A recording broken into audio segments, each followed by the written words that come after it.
এদিকে অজিদের কাছে অসহায় আত্মসমর্পণের পর বাংলাদেশের ব্যাটিং ব্যর্থতায় অধিনায়ক নাজমুল শান্ত নিজেও হতাশ। তবে বোলারদের পারফরমেন্সে খুশি।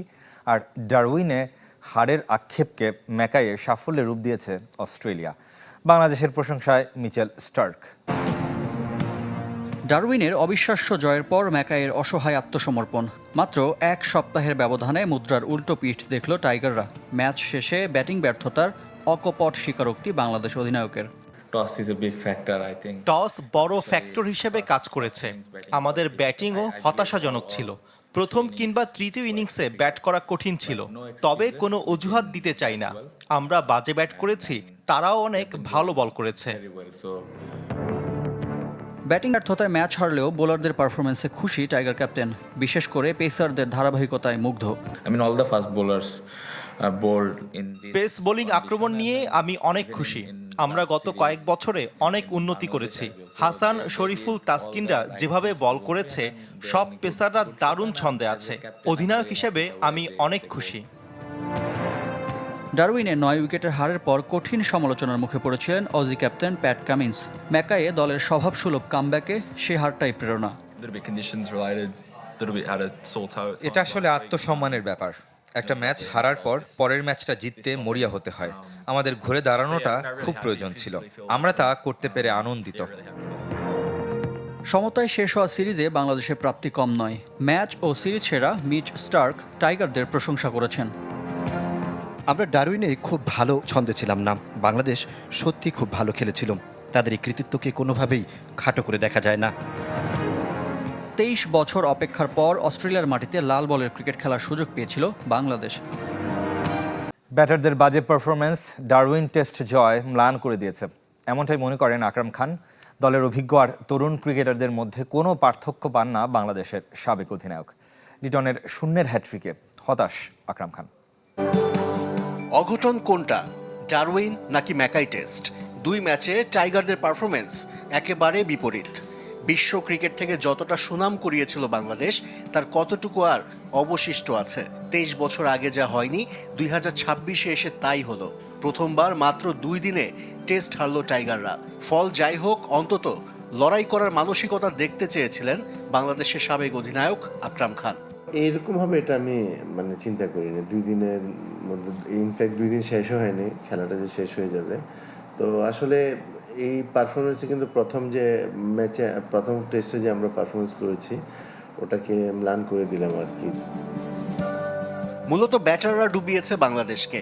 আকরাম খানের কাঠগড়ায় দলের অভিজ্ঞ ক্রিকেটাররা মুশফিকুর রহিম, মুমিনুলদের কাছে আরও দায়িত্বশীল ব্যাটিং প্রত্যাশা করেছিলেন তিনি। শুধু তাই নয়, অভিজ্ঞ আর কম অভিজ্ঞ ক্রিকেটারদের পারফরমেন্সে কোনো পার্থক্য পান না টাইগারদের সাবেক অধিনায়ক। সিনিয়ররা যদি ধারাবাহিকতা বজায় রাখতে না পারে, তো জুনিয়রদের তো আপনার স্বাভাবিকভাবে ওই সুযোগটা কম, যেহেতু আপনার এক্সপিরিয়েন্স কম। তো এখানে দেখা যাচ্ছে যারা এক্সপিরিয়েন্স কম ওরাও যা করছে, যাদের এক্সপিরিয়েন্স আছে তারাও কিন্তু সেম কাজটা করছে। সবচেয়ে বেশি হতাশ করেছেন লিটন দাস। 2 টেস্টে 3 ইনিংসে ব্যাট করার সুযোগ পেয়েছিলেন এই উইকেট রক্ষক ব্যাটার। শূন্যের হ্যাট্রিক করেছেন লিটন। ইনজুরি থেকে ফিরেই একাদশের সুযোগ পাওয়াটাকে কাজে লাগাতে পারেননি এলকেডি।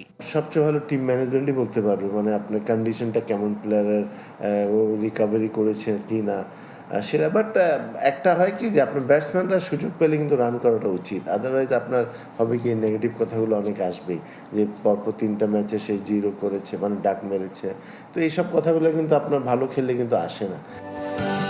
শান্ত লিটনরা দেশে ফিরলে তাদের নিয়ে অ্যাকশনে যাবেন কোয়াপ প্রেসিডেন্ট মোহাম্মদ মিঠুন। বলছেন বিপিএল না হলে বড় ক্ষতি হবে ক্রিকেটারদের। ওই সময় তামিমের বিসিবির কাছে চান বিকল্প টুর্নামেন্ট। নিজের ক্যারিয়ার নিয়েও সিরিয়াস মিঠুন। দারুণ একটা মৌসুম কাটিয়ে ফিরতে চান জাতীয় দলে। এবার বিপিএলই হচ্ছে না। আমরা মাঠে ক্রিকেট চাই, প্লেয়াররা যেন একদম বঞ্চিত না হয়। আপনাকে আবার এই দলে পাঠানো হচ্ছে সাউথ আফ্রিকাতে। কোয়াবের প্রেসিডেন্ট, এটা আমার কিন্তু টেম্পোরারি জব। কামব্যাক করার স্বপ্ন দেখেন কিনা ইন্টারন্যাশনাল ক্রিকেটে? 2টা বছরও আমি বাংলাদেশ টিমকে সার্ভিস দিতে পারি।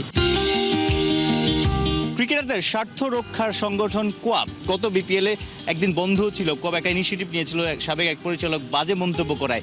এবার বিপিএলই হচ্ছে না, কোয়াবের স্ট্যান্ডটা কোথায়? তো আমাদের মধ্যে অলরেডি আলোচনা শুরু হয়েছে। ন্যাশনাল টিম এখন যেহেতু দেশের বাইরে আছে, তারা এখানে একটা ভাইটাল রোল প্লে করে।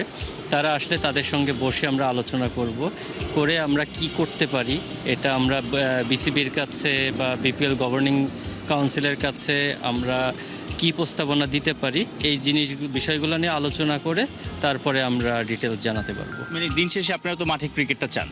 অবশ্যই আমরা মাঠে ক্রিকেট চাই। সেক্ষেত্রে আপনাদের আবদারটা কি থাকবে, যে ওই ফাঁকা স্লটে ক্রিকেটাররা ওই খেলার মধ্যে থাকা বা অর্থনৈতিক ব্যাপারটা, সেটা রিকভারিটা কিভাবে হতে পারে? প্লেয়াররা যেন একদম বঞ্চিত না হয়, তার অল্টারনেটিভভাবে বিসিবি কি করতে পারে প্লেয়ারদের জন্য বা কতটুকু রিকভার করতে পারে।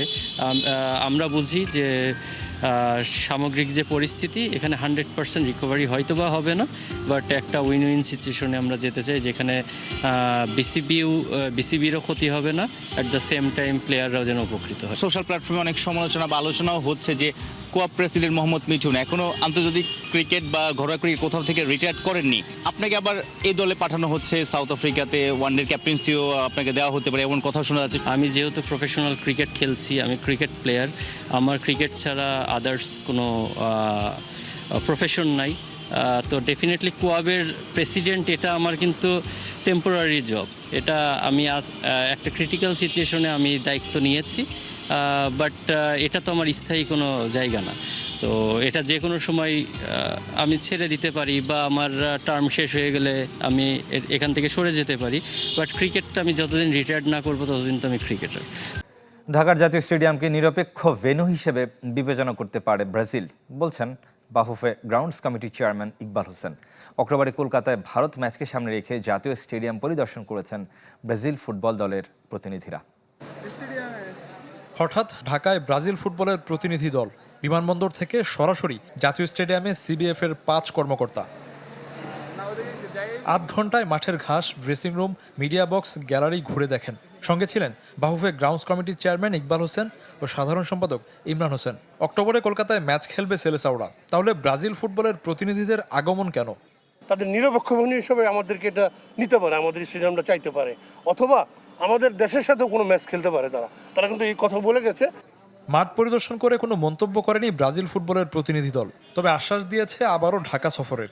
তাদেরকে আমরা বুঝিয়েছি যে মাঠের কাজ চলমান, আর হয়তো 2 উইক্সের মধ্যে আমাদের সম্পূর্ণ হয়ে যাবে। তারা ড্রেসিং রুম, তারা আমাদের পুরো স্টেডিয়াম ঘুরে দেখেছে।